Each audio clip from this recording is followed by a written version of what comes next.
forest is still in the early morning mist, but something is moving. You hear the crunch of leaves, a faint snap of a twig. There's tension in the air, as if something knows it's being watched. A wild boar rummages near a stream, tusks scraping the earth. It has no idea that a group of humans, gaunt, barefoot, covered in dust and old ash, is slowly closing in. No spears, no nets, no tools, just calloused hands, patient breath, and hunger sharper than any weapon they don't yet possess. You might not survive this, so before you enjoy the story, take a moment to like the video and subscribe to the channel, but only if you really like what I'm doing here. And hey, drop a comment with your location and local time. Let's see who's watching and when. Now, turn up the volume, and together let's begin today's journey of exploration. They call it the age before the edge, a time when early humans hunted with nothing but their bodies, their minds, and an almost reckless sense of timing. If you think your Monday morning meetings are brutal, try chasing down an antelope for 6 hours in the sun, barefoot. Before tools, survival was a raw, physical negotiation with the natural world. Humans weren't the strongest. They weren't the fastest. And let's be honest, they didn't exactly come with built-in weaponry. No claws, no fangs, no armor. Just an overworked brain and the kind of stubbornness that refuses to quit. Still, they endured. Imagine standing in the tall grass, heart pounding, knowing your only chance at dinner is to sprint after a terrified animal and hope it collapses from heat before you do. This method, known as persistence hunting, wasn't a casual jog. It was hours of tracking, timing, and outlasting prey. Not efficient, definitely not pretty, but it worked until it didn't, because the world was changing. Animals got faster, scarcer, more dangerous, and humans? They needed more than strategy.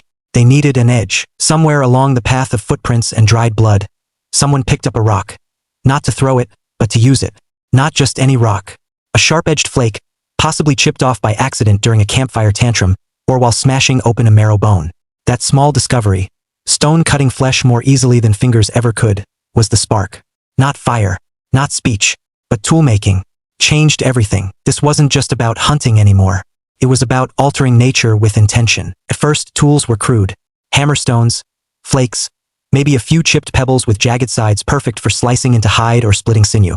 Still, in a world of bare-handed survival, even the simplest flint was a superpower. And here's a strange twist.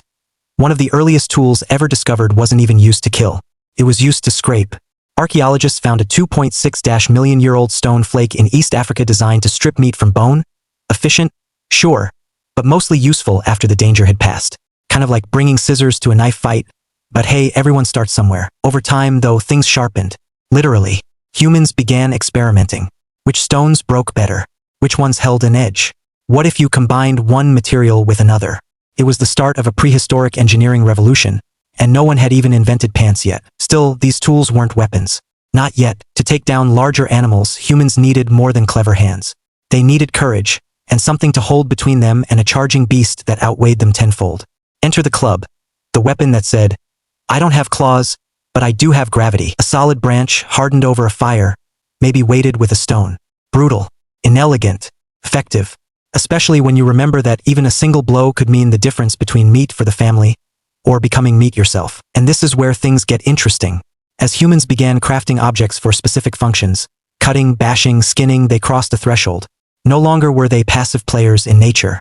They were sculptors of survival. The lines between tools and weapons began to blur.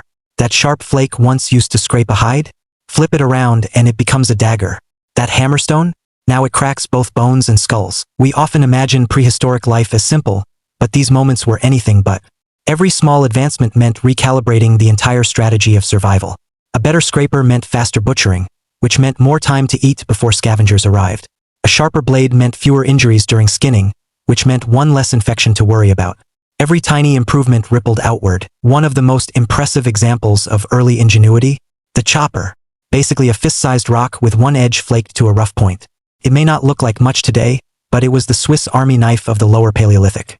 Good for slicing plants, chopping meat, or, if things got really wild, bashing in the occasional saber-toothed tiger's jaw. Or at least trying. And now, just for fun, here's your first strange but true prehistoric fact of the episode. Early humans sometimes carried special rocks long distances, up to 200 kilometers, because they knew the best tool-making stones weren't available everywhere. That's right, your ancestors were basically backpacking geologists before it was cool. Of course, none of this progress came easily. Trial and error usually meant someone got hurt or worse. But slowly, across generations and continents, humans stopped being the hunted and started becoming the hunters. And it all began with those first few tools, carved from necessity, born in blood, and carried into the unknown. And remember, this was only the beginning. A fresh carcass lay in the dust, half picked clean by vultures, the rest gnawed by scavengers. But to early humans, this was still a gold mine, not for meat, but for what remained inside. Bones. Hard, unyielding, and strangely useful. For the first time, our ancestors didn't just eat the animal, they used it. The idea must have come in a moment of curiosity or desperation. A broken antelope leg jagged at the end. A curious prod. A cut on the skin. And suddenly, a realization. Bones could do more than just hold a creature together. They could tear one apart. Thus began the age of bone tools. If you're imagining finely carved artifacts with beautiful patterns and polished handles, slow down. The first bone tools were rough. Broken femurs used as clubs. Rib bones sharpened against rocks. Jawbones gripped like crude machetes. It was messy. It was brutal. But it worked. And here's a little-known twist. Bone tools weren't less advanced than stone ones. In some cases, they were even superior. Bone offered flexibility. It didn't chip like flint. It could be shaped with more precision, and it held up better against repeated use, especially in digging or prying. Think of it like the prehistoric equivalent of a titanium spork. Underrated but incredibly effective. The earliest confirmed bone tools date back around 1.5 million years and were likely used for tasks like butchering meat, piercing hides, or digging for tubers and insects.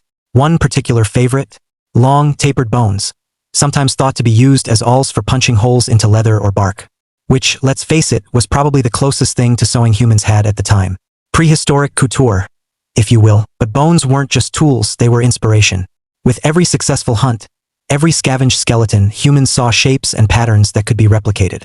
A pointed deer antler could become a model for a spear tip. A jagged jawbone hinted at serrated edges. The natural world was the blueprint. Human hands were the workshop. And speaking of jawbones, here's one of those strange little details history likes to sneak in. Some early human groups are believed to have kept specific bones from animals they killed, not just for tools but for ritual. In some ancient sites, the same types of bones repeatedly appear in fire pits or caches, sometimes decorated or arranged. Did they believe certain bones held power? Luck? Memory? Hard to say. But clearly, bones meant more than meat. As humans grew more skilled, they stopped waiting for bones to break by chance.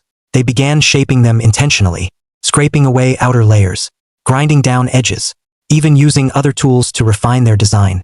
This wasn't just adaptation anymore, it was craftsmanship. And with craftsmanship came complexity. Bone harpoons emerged in parts of Africa and later in Europe, long, barbed projectiles designed not just to pierce, but to stay embedded. These weren't made overnight. They required planning, selection of the right bone, careful carving, days of drying, and finally, attaching the piece to a wooden shaft, sometimes with sinew or tree resin. Suddenly, the human hunt extended beyond land and into rivers and lakes. Fish and aquatic animals, once elusive, were now within reach. Let's take a moment to appreciate how much this changed everything. Food variety exploded. A community could now rely on different food sources depending on the season. Wet season, time to harpoon. Dry season, back to chasing gazelles through the grass. Bone tools gave flexibility not just in material but in lifestyle. And in the harsh unpredictability of prehistoric life, that kind of edge was priceless. But there was one more transformation on the horizon. One that would take bone beyond butchering and into battle. We're talking about the birth of specialized weapons. Not just tools used as weapons. Weapons built to be weapons. Take, for example, the humble throwing stick. Found in archaeological digs across Africa and Australia, it was essentially a boomerang's tougher cousin.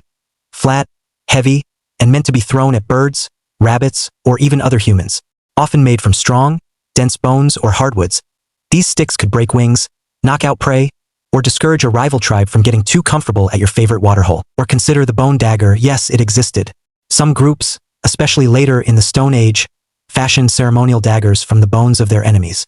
Think about that, turning a predator's fang, or a rival's thigh bone, into a symbol of dominance. That's not just survival. That's psychology. And just so you can casually drop a fun fact at your next dinner party. Some of the most beautifully preserved bone weapons ever found come not from Africa or Europe, but Papua New Guinea. Tribes there made intricate daggers from cassowary bones, those massive, terrifying flightless birds that look like they belong in a dinosaur movie. Even today, some of those traditional techniques survive. So what does all this mean? It means that the journey from scraping meat to wielding a custom-carved harpoon wasn't just a story of tools. It was a story of evolution, mental, cultural, and practical. With every rib sharpened into a blade, with every joint hollowed into a handle, humans inched closer to mastery over their environment. And let's not forget the subtle irony here. Bones, once hidden inside prey, now lived outside the body, becoming part of the human arsenal. Every blood trail told two stories, the one that ended with death, and the one that began with invention. By the time humans started migrating into colder, harsher territories, their toolkits were already diversified. Bones were no longer scraps, they were strategy. In the hands of the right person, a single carved antler could feed a family, build a shelter, or save a life. And you haven't even seen what happens when they start putting those bones on sticks. The spear didn't arrive with a bang. It wasn't announced with a shout or a thunderclap. It arrived quietly, whittled from a branch, honed with a sliver of flint, tipped with a carved piece of bone or stone, and gripped in hands that had learned through painful experience that getting too close to a mammoth's tusk was a quick way to become part of the tundra. But the moment it flew, clean, fast, silent through the air, everything changed. Throwing changed the game. Not swinging, not poking, but launching. Suddenly, the gap between predator and prey could be widened. Safety increased. Strategy evolved. A kill could come from the shadows, from a ridge, from behind cover. The earliest humans didn't just invent a weapon. They invented distance. This was the age of the spear, and it came in many flavors. At first, it was a sharpened stick, notched at the end, dried over fire for hardness. Simple but effective. But then came innovation. Fire-hardened tips turned to stone-tipped points. Carefully bound with sinew, sealed with resin or tar. These weren't sticks anymore. These were deadly, purpose-built weapons refined for the hunt. And then someone took the next big step, literally. They threw it. And it worked. Throwing spears or javelins are estimated to be over 400,000 years old. That's longer than Homo sapiens have existed. Neanderthals likely used them, as did our ancestors. At Skåningen in Germany, researchers found 8 ancient wooden spears buried in the remains of an old lakebed, perfectly balanced, shaped like modern javelins, and found alongside horse bones with cut marks. Translation: dinner was definitely served. So how did this shift human life? First, it meant a new hunting style. No more exhausting foot chases through the brush or close-range ambushes with clubs and sharp rocks. Hunters could wait, concealed in grass or behind trees, and strike from a distance. One well-placed spear could take down a deer, or at least slow it enough for the group to move in. Second, it meant cooperation. A single spear might miss, but 5 thrown in sequence by a small group? That was strategy. That was coordination. That was the beginning of something that looked a lot like tactics. Humans began to work as teams, not just because they liked each other, but because it worked. Let's pause for a fun and strange fact. Some groups are believed to have used spears tipped with poison points. That's right, prehistoric chemistry. They'd extract toxins from plants, beetles, or even rotten meat and smear it onto the blade. Sure, it took a while to work, but when you're tracking an animal across miles of terrain, patience was just another part of the toolkit. But not all spears were meant to fly. Some were built to stab, stronger shafts reinforce points. These thrusting spears became essential when the prey didn't die from a distance, or worse, when the hunter became the hunted. Picture a cave bear charging through underbrush, 2 tons of fur and fury. Your only chance? Stand your ground, spear-braced, hoping physics works in your favor. Spoiler, it didn't always. Still, the spear evolved. Enter the otlotl, a spear thrower like a prehistoric lever. It acted as an extension of the arm, allowing a human to throw a dart or light spear with far greater force and range. If you've never seen one, picture a carved stick with a hook at one end, used to hurl a thinner spear-shaped dart.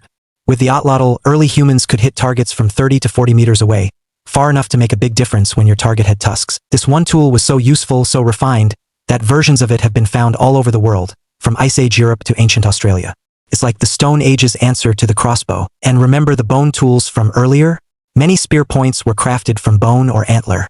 These organic materials were easier to shape, lighter, and absorbed shock better than stone.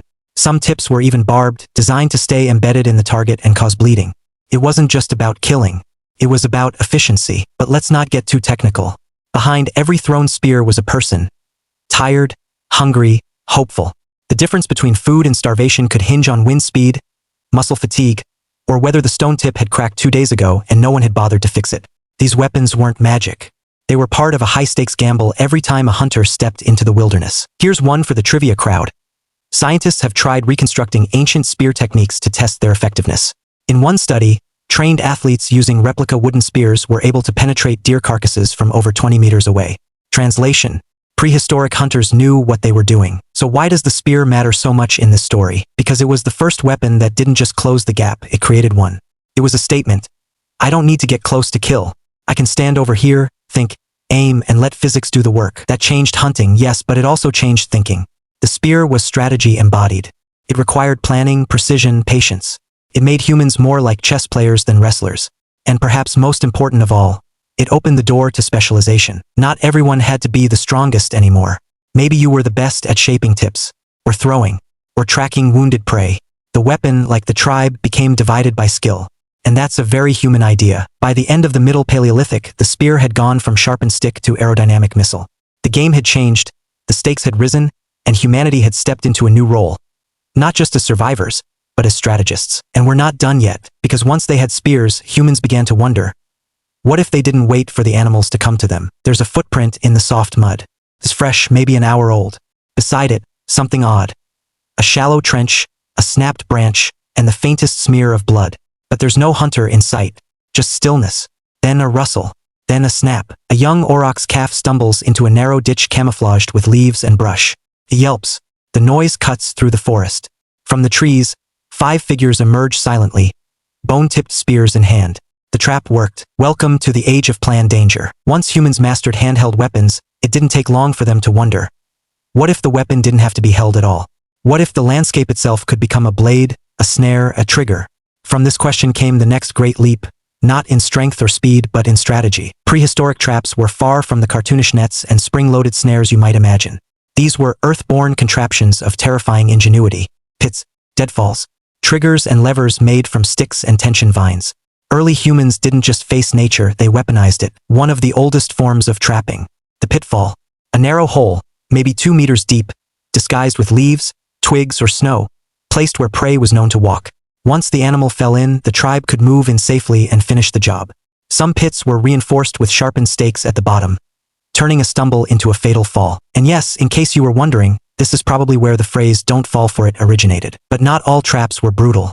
Some were patient. Imagine a path rigged with a trigger stick, a tensioned branch, and a noose made of twisted sinew. A creature brushes it the wrong way and snap, they're caught. Sounds complex? It was. These weren't one-size-fits-all solutions. Each trap had to be tailored, different designs for small game, waterfowl, burrowing animals. Early humans weren't just brawny, they were borderline engineers. And here's a weird, lesser-known detail. Some early traps used smell as bait. Yep, early hunters would rub pungent animal fat, rotting meat, or even their own waste on key areas to attract scavengers or mask human scent. It's like prehistoric cologne. If your goal was to smell like a wounded antelope on a hot day, what's fascinating is how traps changed the rhythm of life. Instead of chasing prey across miles of wilderness, humans could wait. Instead of burning calories, they conserved them. This allowed for multitasking. Setting traps and then gathering plants, tending fires, crafting tools, or, let's be honest, probably arguing about who forgot to watch the bait last time. The invention of traps also created toolkits. For the first time, hunting wasn't just about having a weapon, it was about assembling the right combo of items. Think fire-hardened stakes, fiber rope made from twisted bark, bone awls for shaping notches, and sharpened digging sticks. These weren't weapons in isolation. They were part of systems, primitive, yes, but astonishingly efficient. One particularly clever combination, the drive trap. It required coordination. Hunters would set up a U-shaped funnel of brush or logs, designed to lead animals toward a pit or snare. Others would drive the animals from behind with noise, fire, or even just running and yelling. The panic caused prey to funnel into the waiting trap, and hopefully not into the hunters themselves. It's early human teamwork at its finest. Part stampede, part strategy, all very sweaty. And now for a historical fun fact to impress your friends. Some Ice Age communities in France and Germany dug massive pit systems lined with stone and braced with logs. We're talking coordinated labor over weeks or even months. That's how crucial traps became. They weren't just tactics, they were infrastructure. But the most telling sign of trap evolution? The adaptation of terrain itself. Some groups began choosing settlement sites based not just on water or shelter, but on the natural potential for ambush. Narrow valleys, cliff edges, migration routes, all became part of the hunting plan. The world wasn't just where they lived. It became where they hunted. Take the famous buffalo jumps of North America. Long before horses, indigenous peoples would drive entire herds of bison toward a cliff, sending them tumbling to their deaths. Below, waiting hunters would process the fallen. That's not just clever. It's organized chaos on a truly impressive scale. Bones found at the base of these cliffs number in the hundreds of thousands. Now imagine what that must have sounded like. And yet, traps weren't perfect. They could fail. Prey could escape. Triggers could misfire. A slight wind could blow off your camo cover. Or, worst of all, your clever game path turned out to be the stomping ground of a short-tempered woolly rhinoceros. So what did people do? They refined. They adapted. They added warning signals, redid baiting techniques, and kept notes, not in writing, of course, but in memory and muscle. Knowledge was passed down, sometimes in stories, sometimes in scars, and there's something beautifully human in that. The willingness to tinker, to fail, to try again. The quiet genius behind a well-set snare. The patience required to wait all day just to hear the soft snap of the world doing your work for you. If Section 3 showed us that humans learned to control distance, Section 4 shows us they learned to control time. Traps are weapons you don't have to be present for. They're the silent partners of early survival, always working, always waiting. And by combining these techniques, spears in hand, traps on the ground, teamwork in play, prehistoric humans became something new. Not just survivors, not even just hunters, but planners, architects of the kill. And soon, what they built for prey, they would build for each other. The sun dips low on the savannah, casting long shadows across the earth. A group of hunters walks slowly, not in pursuit, but in reflection. Their spears are stained. Their trap lines are empty. And yet, the air hums with a different kind of tension. Not from hunger, but from something older, deeper. Something carved not in wood or bone, but in memory. Because by now, humans are no longer just hunting. They are beginning to remember the hunt. The trail of blood doesn't end with the kill. It becomes a story, one passed on by firelight, repeated by elders, painted on cave walls, etched into stone and bone. This is the beginning of legacy, and it's where weapons, once born purely for survival, begin to evolve into something more complex, something cultural. Bone daggers are no longer just tools. They're worn proudly, decorated, buried with their owners. A flint-tipped spear isn't just efficient. It's a mark of adulthood. A rite of passage, a symbol that says, I can feed, I can fight, I can protect. And this, perhaps more than anything else, shows how far humans have come. Let's rewind for a second. 1,000,000 years ago, a broken stone flake sliced through flesh and opened the door to tools. Hundreds of thousands of years later, bone and antler became extensions of human intent. Shaped, carved, lashed to wood, thrown through the air. Soon after, humans began to work with nature, traps, terrain, teamwork, all turning the very landscape into a hunting system. But now, something new is stirring. Weapons are becoming personal. One of the clearest examples of this transition is the rise of the composite weapon. These were tools made from multiple materials: wood, stone, sinew, resin, all carefully chosen, shaped, and assembled. Not only were these weapons more deadly, they required planning, supply chains, and, dare we say it, taste. Which stone looks best on this spear? Which bone gives it balance?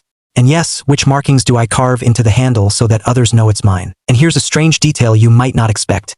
Some prehistoric weapons were deliberately broken before burial. Anthropologists believe this may have been symbolic, killing the weapon to send it with the spirit of its owner. That's not just function. That's belief, ritual, a sense of meaning far beyond meat and survival. Weapons were no longer just tools. They were identities. We see this shift echoed in cave art. Take the famous paintings of Lascaux in France, thousands of years old, yet filled with scenes of spears, arrows, and group hunts. These weren't just instructional diagrams. They were commemoration. A prehistoric Instagram story, if you will. Here's the time we took down that giant stag. Yeah, it was wild. There's also evidence of early warfare.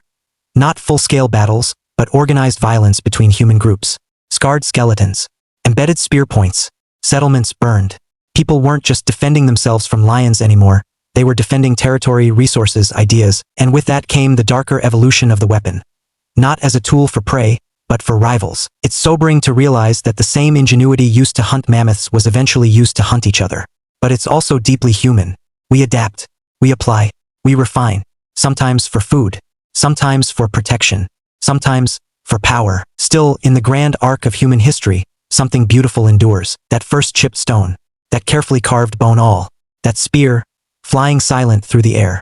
These were not just inventions, they were expressions of fear, of hunger, of hope, of control in a world that often felt uncontrollable. They allowed humans to leave the sidelines of nature's food chain and step into the center. They transformed the human body into something greater, something with reach, with impact, with potential. And perhaps most astonishing of all, much of this happened before written language, before cities, before the wheel, before even fire in some cases.